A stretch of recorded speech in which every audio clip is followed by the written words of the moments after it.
Hello, everyone. Welcome. And thank you for joining this panel discussion with Friends of the Children. We will let people join and we'll get started in just a moment.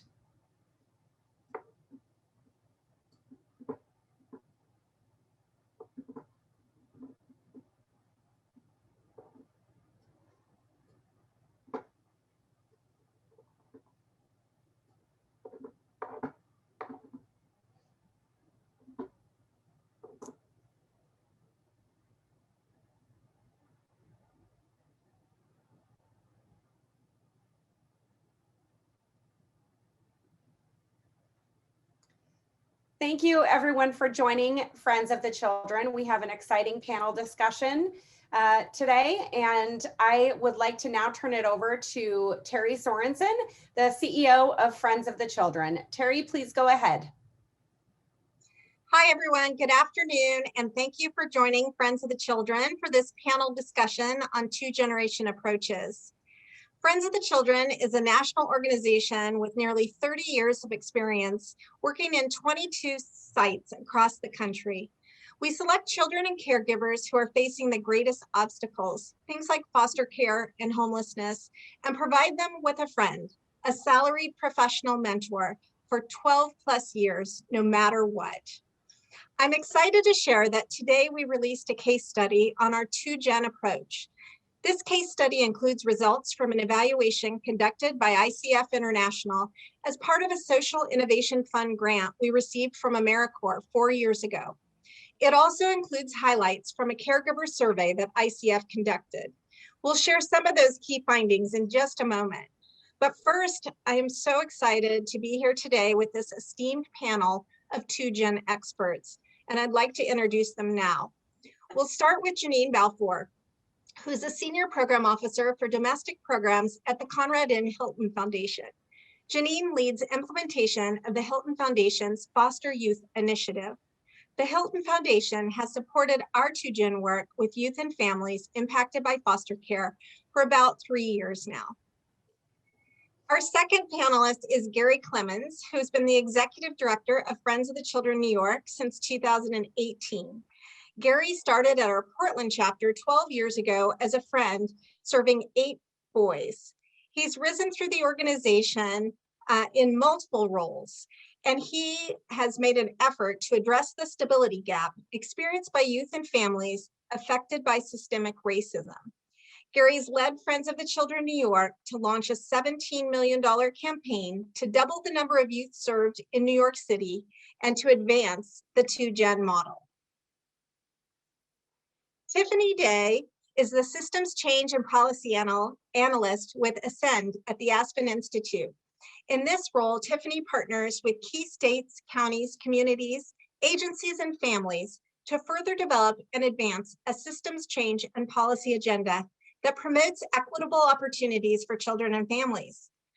Prior to joining the Ascend team, Day served for 7 years in the Tennessee Department of Human Services as the state's two-gen consultant, where she helped lead its 2G for Tennessee, two-generation strategy. Drayton Jackson is the Executive Director of the Foundation of Homeless and Poverty Management, which creates training solutions and advocates for system and structural changes for organizations to take a two-generational approach to help people living in poverty to get from homelessness to housing. He assists Ascend as an Aspen Institute as a parent advisor and has co-chaired the Poverty Steering Committee and the Governor's Poverty Reduction Work Group in Washington State. It's a mouthful. And finally, we have Erin Kelly-Seal, who's the Chief Officer of Expansion and Policy at Friends of the Children, and she'll serve as the moderator today for this discussion. Erin has spent her career serving as a child welfare leader, advocate, and expert under 3 administrations for the state of Oregon. We've been fortunate to have Erin at Friends of the Children National for over 5 years now. So with that, I will turn it over to you, Erin. Thank you. Thank you, Terry. And thank you to all of you for joining us today. We're really excited, and I'm mostly just thrilled for you to be able to hear from our panel of experts. But I do want to comment on one thing that Terry shared. And we've lost our PowerPoint. Just want to let that, hopefully we can get it back up here. We have one slide that we were hoping would go with this comment, but I did want to just share that today is a big day for Friends of the Children. We released a report that details findings from, as Terry mentioned, a survey of our caregivers about the effect that Friends have had on their own lives and the lives of their children. And we're really just excited to celebrate these results as we move with more intention into the two-generation impact space. We've known for nearly 30 years that a child's relationship with a salaried professional mentor has a powerful ripple effect. And the data that we're releasing today really illustrates that. And we're just excited. So we hope that you'll take a look at our report. We'll put a link in the chat in case you're interested in taking a look more closely at the data that we're sharing out and the voices of our caregivers that we're excited to amplify and share. Speaking of stories of power and strength, we're going to start today's conversation with Tiffany, just giving us an overview of what is two-generation impact, what are those approaches, and why do they matter, and what, just to get us all grounded in the basics. Tiffany, excited to hear from you and your expertise. Thank you so much, Erin. So I am going to kick us off by just sharing a little bit more on the two-generation approach. And so, you know, as we work to better understand the approach and its application to programming, policy, and systems change, it's really important to remember that two-generation approaches provide opportunities for and meet the needs of children and the adults in their lives together. So for so long, I'm sure as many of you all know, programs, policies, and funding streams have intentionally or unintentionally bifurcated families, serving children without providing proper supports to their caregivers. And so the same holds true for serving caregivers. There are demands and expectations of caregivers that employers, post-secondary institutions, training programs, and health and human services agencies alike they've not necessarily taken into account their role as caregivers and what that truly means. And so this illustration helps to frame our thinking. So agencies and organizations who are working toward a whole family approach that might be providing services to children. So if you look on the far left end of the continuum, so, you know, serving services to children include, you know, early childhood development programs, child literacy programs, and others are really and strongly encouraged to revisit their service delivery and philosophy to intentionally incorporate services and supports that also serve caregivers or parents. And these supports, you know, include childcare subsidies, food assistance, family literacy programs, you know, and others to increase the overall impacts to the family. And so when thinking about two-generation approaches, it's important to understand that it is not about a new thing, right? It's really about, you know, it's not a new program, but it's a new way of doing business in order to optimize resources and practice good fiscal stewardship, as well as promoting effective and efficient government. You know, that's a message that we often share with state systems. And then also, you know, when thinking about the current services and supports that are being offered within your agency, you know, think about if there are opportunities to link programs or integrate services to support the entire family. Next slide, please. So these are the core components of 2Gen. As you can see here, early childhood education. So as many of you all know, increasing access to early childhood education has long-term impacts and significant ROIs later on in life. Understanding the K through 12 system. So, you know, kindergarten readiness is essential. Third grade reading skills and literacy is essential. Parent engagement, and then also understanding, you know, creating those pathways to post-secondary opportunities, which leads into the next one. So post-secondary and employment pathways, so thinking about community college, training credentials, as well as apprenticeship partnerships and programs. economic assets. So this deals with asset building, home ownership, increasing access to transportation, building financial capacity. We've really moved away from this idea of financial literacy because it puts the onus on the individual and does not acknowledge the inherent flaws in the system. So really building financial capacity of families as well. And then understanding health and well-being, right? So mental, physical, and behavioral health. This encompasses, taking into account the impact of adverse childhood experiences or ACEs, understanding poverty as a traumatic experience, and really thinking through ways to kind of mitigate toxic stress and ensuring that we're not re-traumatizing families within these systems and the processes that we have in place. And then last, but certainly not least, is this idea of social capital, which we often refer to as the secret sauce of it all. This is creating space for families and parents to come together to create those partnerships and networks. Because oftentimes relationships, poverty is not all about finances. It's the extent to which a family or an individual goes without resources. So if we're able to create space for families to come together and create that social capital, that helps to buffer. Next slide, please. These are the core or the guiding principles to 2Gen. The first is paramount, and that is to make sure that we're measuring and accounting for outcomes for both children and the adults in their lives. Engaging and amplifying the voices of families. You're going to hear from the fabulous, incredible Drayton later on, and we strongly believe that by putting families at the center, amplifying the voices of families, and ensuring that they are informing policies and programs, not just at the beginning, not just at the end or asking about customer experience, but that they are a part of the conversation and are informing it every step of the way, ensuring equity, disaggregating data, identifying the gaps, and really focusing in on services and supports that really provide equitable opportunity for all, fostering innovation and evidence together. So as this field grows, as this work builds, it's important for us to share our learnings, our challenges, so that we can really grow together. And 10 years from now, be able to demonstrate the outcomes and impacts that we've been able to achieve together. And then finally is thinking about aligning and linking systems and funding streams. As I mentioned earlier, but silo busting is a major part of this work, and thinking about how are we integrating, these programs and services, and thinking of ways to align and link, braid and blend funding streams, and also really raise to the eye level, at the federal level, if there are any federal regulations or state, policy barriers that are really keeping agencies and practitioners from doing this good work. What are those? How do we change those so that we can have a greater impact for families? And so I will stop there. Thank you. Thank you, Tiffany. That was a great overview. Really appreciate it. Drayton, Tiffany already called you out. We're excited to hear a little bit more about your experience as a student who is also a parent and working, and a great advocate and community volunteer. I know you serve on the school board.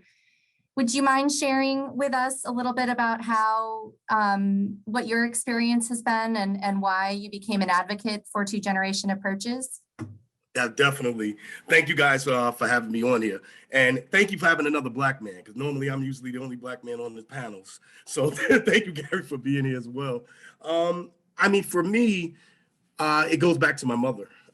And I didn't realize the importance of it until I got older. And my mother was a 6-foot Black woman, heavy set. And as time went on, I didn't know that that's what she was suffering from, was depression, was, obesity, things that as a child, you never know. And, when she died, when I was 11, when she passed away, I just realized that there was no support for her. Everybody took care of me. PAL took care of me. My school took care of me, but nobody ever asked my mother that question. And, do you need help? Or, if I was acting out in school, nobody said, talk to my mother and say, what's going on at home? And, if that was asked, there would have been a different outcome for my life now, and probably for even her life. And I think my first encounter with it had to go to Head Start, When my wife and I, we were in poverty, we were homeless, and we went to Head Start, and I'll never forget, after talking to my son, and they're playing with him, my wife and I are sitting there, and then the next thing you know, the counselor looks up at me and says, "What do you need help with?" And that just blew me away, because I was like, what? Like, you care about me? Like, normally it's the little child, And that was the first interaction that I had with it. And that approach kind of really helped me, because as they were going to school and learning, as especially my oldest son, they were talking to us about our goals and what needs to happen. And, now that I look at it, we're talking, far removed. My son is in the 5th grade, but we wind up growing together because of that. And I really say that if people understood, you move it along together, you have a better outcome of succeeding. And I think that, Tiffany brought it up with the outcomes is very important, because, I think so many organizations focus on, hey, let's clear the roles, but they don't focus on, are we clearing the roles and it's leading to something? I had this conversation when we was on a poverty work group with DSHS, where, they said, hey, well, our roles dropped in this year. And we said, yeah, where did they go? And there was no data on, were they successful? But what we saw was, after we pushed, to get some of that data, we saw that a lot of the parents were left behind. The children still had early education. The children were getting other things, but the parents were still back into their situation of maybe not understanding their finance good, maybe not understanding how to manage their household. And what you saw and what, we pointed out in our poverty reduction work group with the steering committee was, hey, yeah, your outcomes is not equaling up to success. It's equaling up to your outcomes is, erasing your role, but it's not equaling up to success. And that's what I think that is so important. And then I think for me, that advocating part of it was the fostering of innovations that Tiffany's talking about with Ascend and Aspen. Evidence gathering, I think, is the key part. And I think a lot of, and I'm not going to say nonprofits, I think nonprofits are doing a good job throughout the country doing it, but it's government agencies that I don't think are doing that. They're not being really innovative in how to approach this. We all know that if you, in my situation, the, welfare, DSHA sent me to school, and it was a great idea. I loved it. I said, fine, I can get back into college and do what I need to do. When I got into college, the program that they put me in did not qualify me for childcare. So, it was like, hey, go ahead and do what you have to do. But then all of a sudden, there was nothing there. So when we talk about the innovative ways, we know that education is important. But when we talk about student parents, there is no structure that, hey, if you're going to go to school, we got your child. Hey, bring them here, we got them. And that was an issue for my wife and I, where we had to make a decision where she was like, look, you go, I'll stay home with the children. And we were both trying to get our degree and finish and do everything, but it just was no structure for us. So my advocacy work came out of it as a father was just making sure that those systems, those support systems were there in every way, but also long-term. Because when I started to realize, and it really, I hate to say it, it really was Ascend that pointed this out to me, that my mother was on welfare. So even though when after my mother passed away, I, left it, but then I wound back up on it again. So that's a generational thing, so you start realizing, hey, I am a generational poverty child. I am a generational welfare child. And I don't think that we look at it in the way that it needs to be for outcomes that are successful.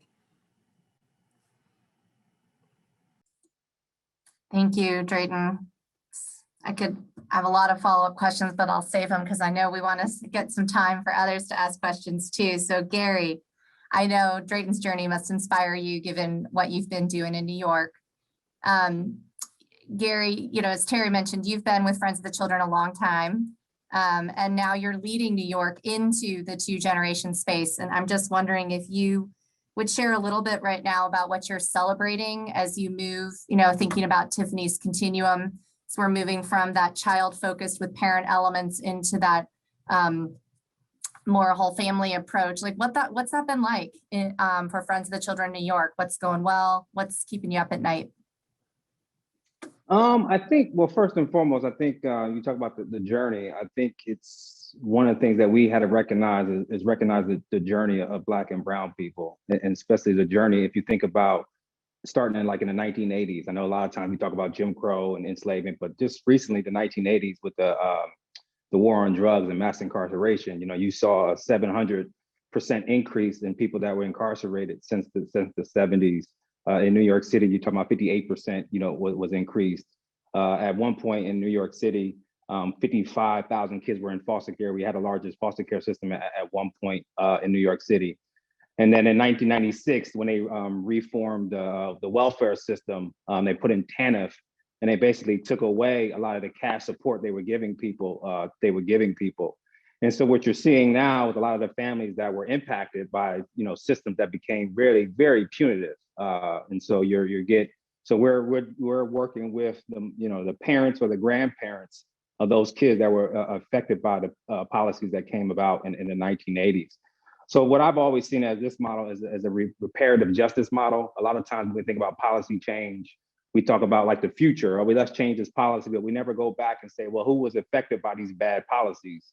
And so, when you have a 12-year model, it's so important that this model can be used as a reparative justice, where we can go back and actually help kind of break, what Drake was just talking about, breaking that generational poverty or being involved in the system. So for me, it was really thinking about in New York, what two systems really have done a number on the Black and brown communities and creating a lot of instabilities.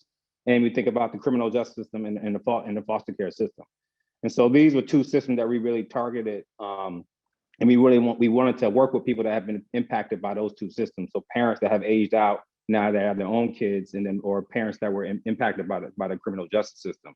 So we launched that about two and a half years ago. So I'm super excited to launch those, because I think this is a population that's a resilient population that really wants to do well, but it's really hard when you're socially isolated. I know Tiffany spoke a lot about that social capital. So I'm so happy to kind of bring that social capital back to those families, because they're just so isolated. They really don't have a lot of support because someone's locked away, or someone, is maybe taken away because of another system. So I think we've really done a first and foremost, really celebrating those people, really celebrating their journey, really celebrating the amazing job that we're doing. So every chance we get, we celebrate our families through videos or whatever we can. We really celebrate them. Another thing we want to do when you think about 2Gen is really bringing the community, getting the community involved, because there has been gaps with the families. There's other people that are willing to help out if they just know more about the family. So we've really partnered with local businesses, so local Black and brown owned businesses, local people in the communities, and really let them know about this population and know about the families, and then start connecting those two people so they know each other, and they know each other when they see each other on the street, which is very, very important for us. Another thing that we're doing is really giving space for people to come together. I think it's so important. So we're bringing spaces for the kids to coming together to talk about their journey, but for the parents. So we started two policy committees. So we have an Achiever Policy Committee, where the achievers can come together and talk about the policies that affected them. And so they understand kind of how we got here. Because a lot of times kids maybe necessarily don't understand. So we're making sure the kids understand how we got here, and they don't, say that it's just because of something that their parent didn't do right. So I think it's really important. But then another thing is the parent policy committee. So we're bringing the parents together and giving them a chance to talk about policies that have impacted them. And they know a lot about these systems because they're close to it. And so really talking to them about what solutions they see, and really understanding those and their policy suggestions, and really connecting them to public officials, I think has really been important in our journey.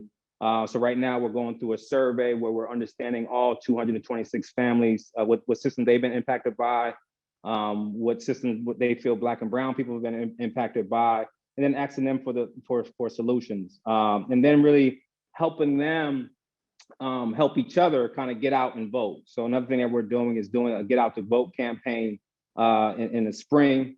So the parents and the kids are going to lead that. So in Harlem, South Bronx, in the areas they live, they're going to have what we call block activation. So called Build the Block. And so they're going to try to get people that live on their block to register them to vote. So to me, it's just about community, bringing more social supports, to our families is so important. And then partnering with other agencies. Now, we can't do everything. We understand that. So another big part of this is bringing more resources and opportunities to the families. So we're looking at job readiness programs for our kids, for our teenagers, and then also for our parents, mental health resources. So we partner with a place that is giving free mental health counseling to our families as well. And then other job, like I said, job readiness, and other things. And then if people need cash, pay utilities, there's other organizations that focus on those things. So it's just so important for us to build up those relationships. And then I know Tiffany spoke about it. Of course, you have to partner with systems as well. So NYPD, NYCHA Housing, MAP, the Office of Criminal Justice, Mayor's Office of Criminal Justice here in New York. And then of course, ACS here, which is our foster care system. We're partnering with those systems and really, helping them understand what is some of the challenges with our families. And then when if our families do get impacted by those systems, we trying to help them navigate, out of those systems or keep them away from the systems altogether. So that's kind of what we've been working on here in New York. Hey, Gary, can I just ask a follow-up? Can you share, as the organization is shifting, so you have mentors that have been there at Friends of the Children New York for a while now. And, until 2.5 years ago, 3 years ago, the focus was very youth-centered. Still, we are a youth-centered organization, but I'm wondering about, how has it been to lead that culture shift in your organization to focus more on the whole family and the caregiver, as well as the youth, the achiever for your team? Well, I think for, some friends, obviously it wasn't something that we were doing every day, but kind of what Tiffany said, a lot of friends were doing this already. They were doing it in a very informal way because they knew being connected to community and to the families that, it starts with the families. And in order to get access to the child, because we start so young at 4 or 5, you have to go through the parent. So what we've done really is highlighting, first and foremost, highlighting their work and seeing the success of their work, and having them kind of teach others, teach others how they have done it. And then we talk a lot about the systemic issues with our families. And that's another thing. I think the more our mentors understand the systemic issues that's going on in our families and how our families arrived here, the more they want to help and want to support them. I think a lot of times, again, you focus on the child, and the way, even us, the way we were kind of looking at risk factors, the parent was part of that equation. So I think you have to take that out. You can't demonize the parent. So I think now we're looking at the complete family, and that's really changing the lens that the friend is having, because they're saying, the family has been impacted by, a ton of things. And so, provide that empathy, and they want to help. So I think that's been the biggest thing too. And before, when we selected kids, we selected kids from school. So you really didn't know what systems maybe the kid was being impacted by, because we're doing the foster care and criminal justice. They know specifically what the families have been impacted by, but then they're starting to hear this family stories. And when you start hearing the stories on how just certain things can just go wrong so fast, and people just like, well, that's not fair. The friends are like, that's not fair. How can I help? But a lot of times, again, when you say, oh, somebody was in a foster care system or somebody was in a criminal justice system, he was like, oh, they did something wrong. And because we've been made to believe that. So I think it's just so important that to make sure that we, don't shy away from people's stories and really get the chance to know from people's stories. And I think people want to lean in when people understand their stories and understand how people got here. Thanks, Gary.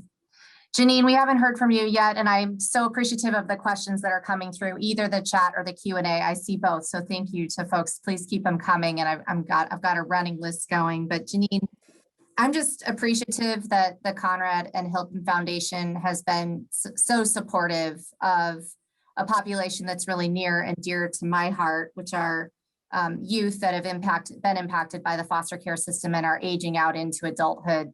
And I just am wondering, from your perspective, if you could reflect back, you've got some grantees doing the work out there, especially with transition age foster youth who are parenting. How does that change, that need for a 2-generation approach with former foster youth? Is there anything unique about this population that you would want to be sure, or that you've learned in the time that you've been working on this particular initiative that you would want to share? Yeah, thank you very much, Erin. And it's great to have everybody here. And thanks for joining us. My name is Jeannine Balfour, and I'm with the Conrad Hilton Foundation. And as Erin mentioned, our strategy is, we've got a number of strategies at our foundation, but my team focuses on young people who are in the foster care system or have been impacted by child welfare. Older transition age foster youth. And we have a number of different components to our strategy, but I'm not going to go, which I will not go into. But one component is focused on pregnant and parenting foster youth. And the reason is that a lot of young people who are in child welfare are much more susceptible to early pregnancy and also susceptible to second pregnancies. And so we want to be able to provide those young parents with the opportunities that they desire, much like Tiffany just discussed, for both themselves and for their children. So we were thrilled to be able to support, and are thrilled to be able to support Friends of the Children, both in Los Angeles County and in New York City, as they focus on this particular population, as well as the juvenile justice population and some others, to really increase the resources for these families and the outcomes for them as well. So that's really the reason that we focus on parenting youth. I will just say a little bit. I was asked to talk about some of the things that my grantees on the ground have been hearing, and so I will just report a little bit about that. But basically, as many of you, of course, know, foster youth do not have a network of support that they can fall back on like other young parents, like many other young parents, not all young parents. So sort of unique to them, the components of their lives like housing, education, work, childcare, health, mental health, are often like dominoes lined up. So if one piece falls, it can topple everything.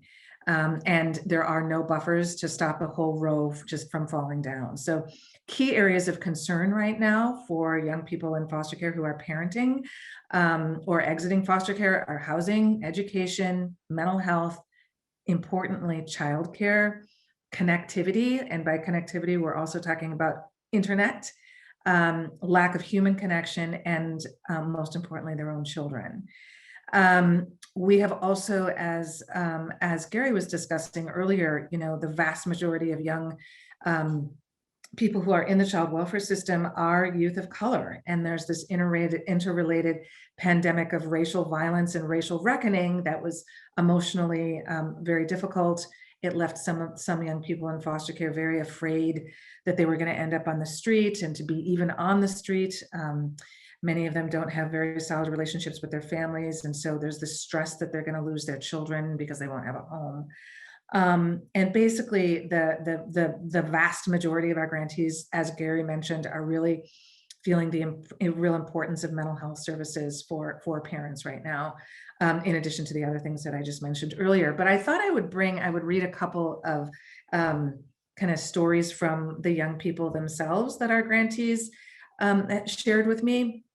And it's very fast, but I think it really brings to light just some of the issues that our young people encounter. So one young woman spoke of being at home during lockdown. At first, she appreciated the time with her children. However, her community college classes got canceled, and financial aid helped her pay many of her bills, including her internet. But canceled classes meant no financial aid. She started looking for work, but could only look for night shifts because she had no childcare. She had to move in with her not so great, possibly abusive partner and his family. She appreciates the space, but the environment is taking a toll on her mental health. Now she is not sure she can go back to school in the fall because there is no childcare, and she can't see how she would take classes from home on Zoom while her two very little children are in the house. Another mom also spoke about appreciating having more time with her children at first, but many of their non-critical health appointments got canceled. And so she worried about not having those for her child with allergies, and she wasn't sure how to do appointments virtually with just a cell phone and bad internet. They have Section 8 housing, but rent went up, and the landlords are slower to respond to things right now. She doesn't have family she could move in with, so housing stability is a huge worry for her. She also worried about childcare. She can't study or get a job without childcare. She feels her mental health is at risk and as well, and is very lonely and isolated. So I just wanted to share that with you, just in terms of how the pandemic is impacting young parents, in particular young parents with very little support. So that's kind of where we are, and we really are appreciative of being able to support organizations that are providing that support to the parents and to the children. We've covered a lot of ground. Thanks, Jeannine. I'm wondering, Tiffany, Drayton, Gary, any reflections before we start diving into some of the other questions that have come through?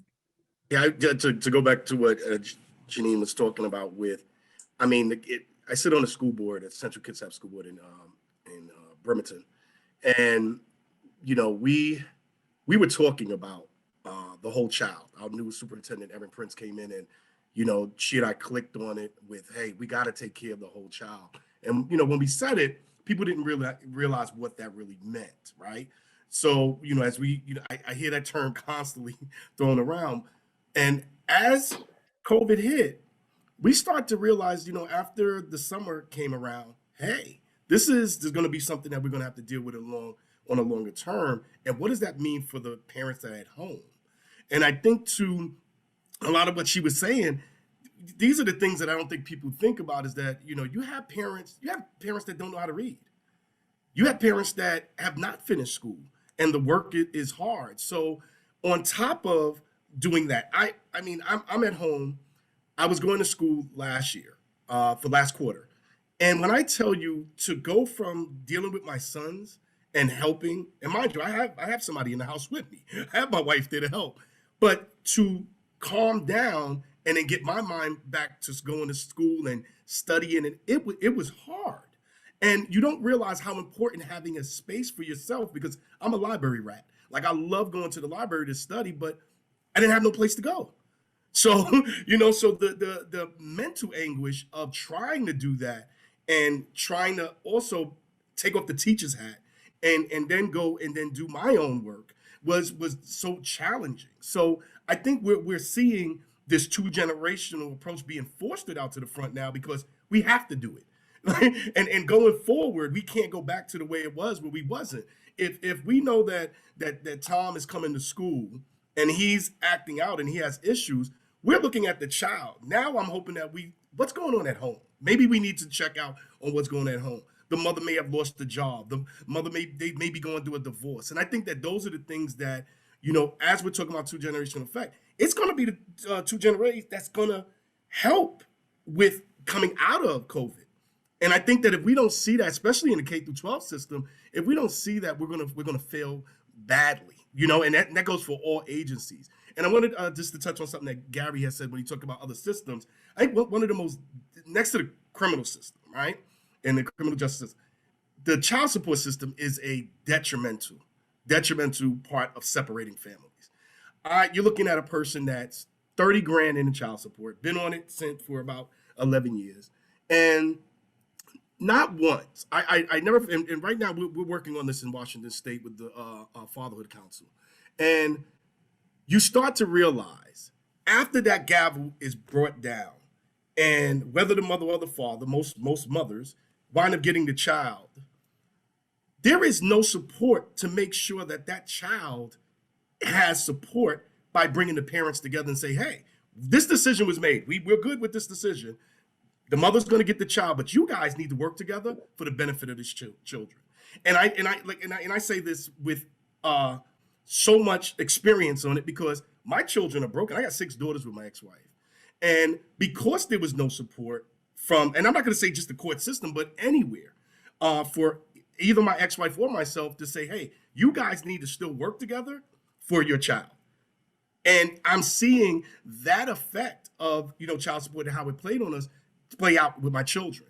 And I think that's one of the systems that I think we have to start looking at and saying, hey, how can we bring that together? Like, all right, fine, now you'd have made that decision, but these two parents still need to be together and work together for the benefit of that child to go. And I think that's a system that is overlooked. I said this in Aspen, you know, and I will always preach it, but that I think it's a system that does not understand it's breaking a lot of families up, and there's no way or no structure for them to, hey, you guys, it's about the children. So if it's about the children, this is what we need you to do. Take some counseling together and see how do you guys still co-parent being separate.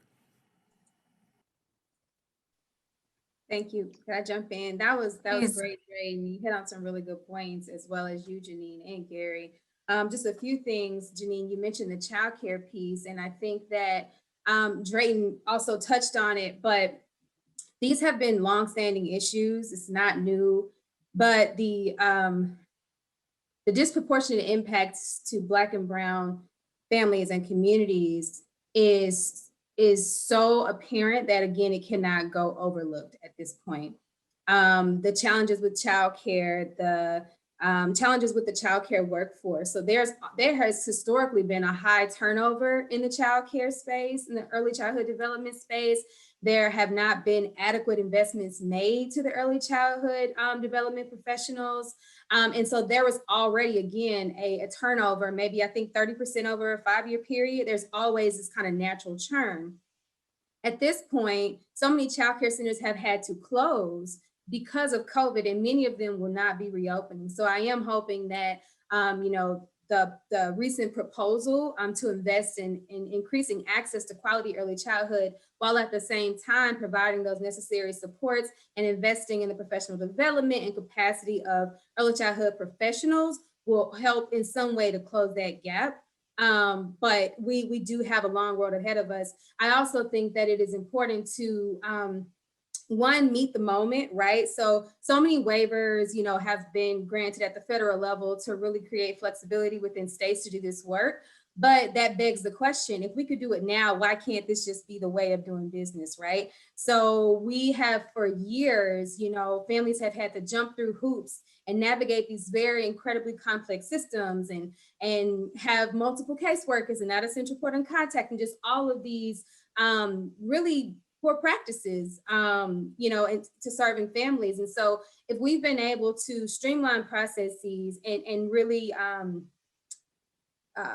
make things easier for families in this season, I would challenge us to make that the standard way of doing business and innovate, not by exception, but just make that the way that we do business. And I think that the other piece that I want to mention, I think you spoke on it, Drayton, was just this idea of leveraging, not leveraging, but thinking more deeply about programs within state systems like child support services, right? Changing the, states have changed the name from child support enforcement to child support services. Even the narrative, right? Even at the federal level, the narrative. So we have the Office of Responsible Fatherhood, which in many ways suggests that fathers are irresponsible, right? So we have to be very intentional in thinking about our framing, how we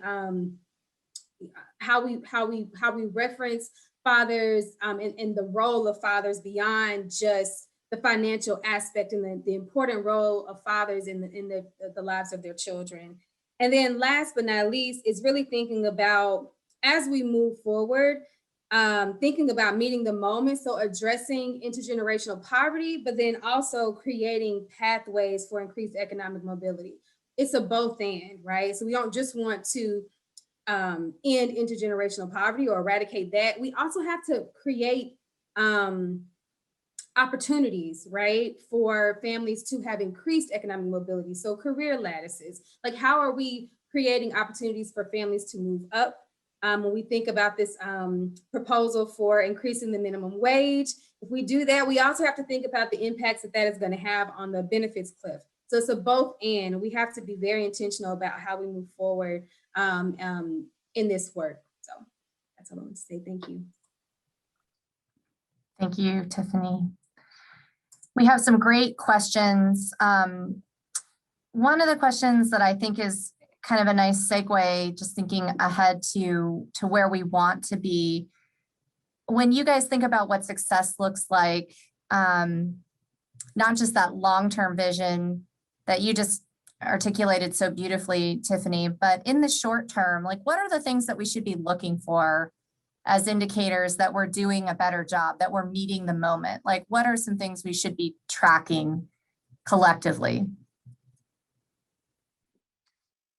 I'll jump in. I think, well, one, I think we should make sure that the whole system's accountable, and always look at how Black and brown people are doing. I think that's very important. I think sometimes we don't look at that, or we shy away from those numbers. But I think if Black and brown people are doing okay, I think the system is maybe working, continue to be working. And I think another thing to start looking at is making sure systems are giving people opportunities, resources, and social supports, and not taking those things away. I think a lot of times, a lot of systems, again, are very punitive, and they take away social supports, they take away these things. And I COVID has definitely hit our families really hard, but some of our families have enjoyed COVID because their parole officer or their probation officer isn't checking on them anymore. And they're seeing that I don't need to be surveillance. I'm trying to do a good job. I don't need that anymore. So in some ways, COVID has shown that all these things that we were doing, monitoring people, and all these hoops we're asking people to jump through, are they really needed? And so I think we should really start thinking about how many hoops are we asking people to jump through, and having the systems kind of talk to one another, because you could have somebody who is involved in the foster care system, criminal justice system, and they're receiving social services, and they're all asking them to show up to some type of appointment. That's 3 meetings, that you have to show up to, and you have to have a job, and most of the people have 2 jobs, and they have these 3 extra meetings that they have to go to. So I think we have to start thinking about that and having these systems talk and saying, some of these services or some of these things that we're asking people to do, are they duplicate? So I think that's another thing that we need to be looking at. And just to go off of what Gary, you hit it right on the head. The reason why when Governor Jay Inslee did the poverty reduction work group, that was the whole key to it. The goal was, get everybody in the room. But what Lori, that's Aspen Ascend fellow, what Lori kind of said was, hey, we're all sitting in here in charge, but are we listening to the people at the ground level? And when we got their report that they wrote up, we were laughing at it, because we were saying, this is not real. Like, we're on services. I'm on food stamps. I get that. They did have access with childcare to get the help. And what we found was exactly what Gary's talking about, is nobody's talking to anybody. Now, when COVID hit, everything we did in that 10-year plan, when COVID hit, is the same things that we said: streamlining services. And I could tell, we had arguments with people before. Oh, you guys are just, you need to get off of the couch and go to work and stop complaining. You need to do all of this. And as soon as COVID hit and people got on, they lost their jobs and everything, they opened up the services. The application I filled out for food stamps was not the application I helped my neighbor, who had a good job for a long time, to fill out. And he was like, oh, this is simple. And I'm like, this is not the application. I'm telling you. So, those things like Gary's talking about with jumping through hoops is very real. And I don't think people get how hard it is. We said this question as a steering committee. You already know what I'm making in my job. Why are you asking me for the information? Because when I go there, if I'm $1 off, I've lied. Now you're getting sanctioned. Why? Well, you didn't report. Now understand what we talk about, Tiffany saying wording, right? You didn't report the right amount. Well, I don't know how to do the equation. I'm telling you what I thought it would be. And I think what we saw in the poverty reduction and 10-year plan was none of these systems talk to each other. But at the same time, they make us work for things that they already have. The information is already there. We brought up something. I saw this happen with COVID. A lot of people got unemployment. And what was happening is that a lot of people did not report their unemployment to either housing for Section 8 or to food stamps and everything in a timely manner. My organization we was helping people to hey, no, you're going to fight this. Because here it is, I'm dealing with a pandemic. My children are home. I'm going through something. I'm about to lose my job, but at the same time, I still have to report that I'm receiving food stamps and all of this to the agencies. And it ain't, a lot of times it's not just one agency, it's 2 and 3 agencies at the same time. That's work. And understand, like I tell people, when you're living in poverty, people think it's a joke. It's hard work doing it because of what's being asked. And I think a lot of times it goes right back to what Gary's saying. The agencies are not working together for the benefit of improving our lives. It's, hey, We need you to do this. If you want this little bit of change, you need to work for it. And I think that that's the narrative and the way that it has to change going forward. Absolutely. If could I add something onto that? I think too, so from a few different perspectives, one, having been a student parent, having received many programs and services, to working within a state system for so long, and then also now being on the advocacy, the policy side, in state systems, the systems are antiquated in many cases. They're legacy green screen systems. You're right, they don't talk to one another. If you see a decrease in caseload, it's automatically, thought in some cases that, families must be better off, but really they timed out. And there's no way of keeping track because these systems don't speak to one another. And so in a longer presentation, we do have a slide about, organizational continuum, which the first level is really that approach level. And that's when you really have to shift hearts and minds and get people to think really differently about how this work has to be done if we're wanting to lift families out of poverty. That's just first and foremost. If we don't change the paradigm or shift the mental models, it won't happen.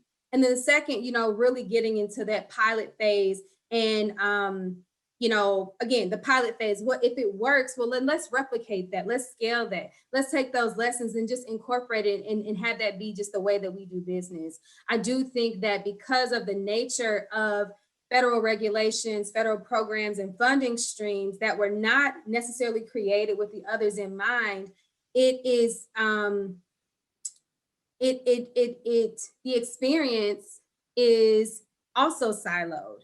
So, right. And so I think that states in many cases are playing catch up and trying to reverse engineer many of, the issues that have been longstanding. And from a root cause perspective, that is most of the time the case. I think also what the two-generation approach does is that it encourages, policymakers and practitioners to revisit their systems, revisit their processes, to make them more streamlined so that we can free up space to be more innovative, to not be data entry folks, but to actually provide coaching, right? But when you're having to be when you're so regulative, if I'm referencing the human services value curve, regulation requires checking boxes, crossing T's, dotting I's, because that's all you really and truly have time for. So how can we free up people who really came to do good work by addressing some of these systems? And that's where the systems change piece, I believe, is really, really important. There were some questions around outcomes. So we do also have a logic model. So in thinking about inputs, outputs, outcomes, what are some of the short, medium and longer term goals? When you're thinking about generational poverty, you're not going to, it may take a longer time to kind of reach some of those longer term goals, but what are the short term goals that we can reach? What are the medium or, medium term goals, and then those longer term goals? So I just wanted to reiterate that. And in the chat box, I did put the link to the outcomes bank, which it includes child focused outcomes, family focused outcomes, and adult focused outcomes. One of the things that's a theme that's kind of come through some questions is around opportunity. I've heard the panelists talk a lot about streamlining, and then a question came up around if a program is interested in moving in this direction, how do we avoid duplicating services? Do any of you want to reflect on that question at all? Maybe, I don't know, Gary, this I think came through while you were talking about the many ways that the Friends are navigating systems and empowering families and systems to get what they need. Do you have thoughts on that?